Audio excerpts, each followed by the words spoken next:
Juru waktu 4 jam pasca kejadian, polisi berhasil menangkap pelaku penembakan warga di loket PLN Sekayu Muba.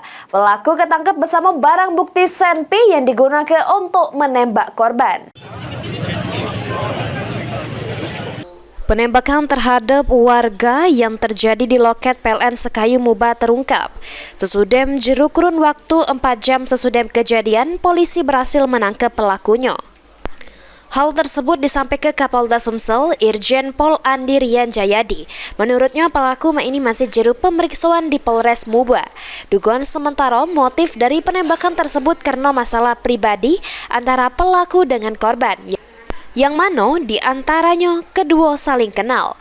Kapolda Sumsel menyebut pelaku ditangkap bersama barang bukti senjata api beserta amunisinya yang digunakan pelaku menembak korban. Dalam waktu 4 jam, pelaku sudah tertangkap dan saat ini sedang menjalani proses.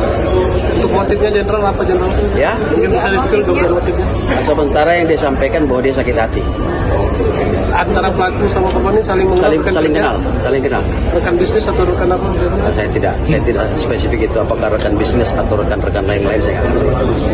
Ya.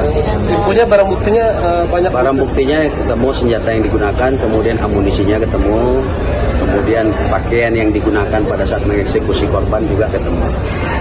Inilah menjadi alat bukti untuk menguatkan bahwa dialah pelakunya.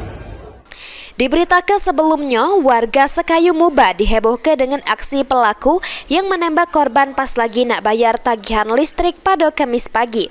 Korban bernama Angga Murniam Pratama, 34 tahun, tewas di lokasi kejadian dengan kondisi bersimah darah. Mulyadi, PAL TV.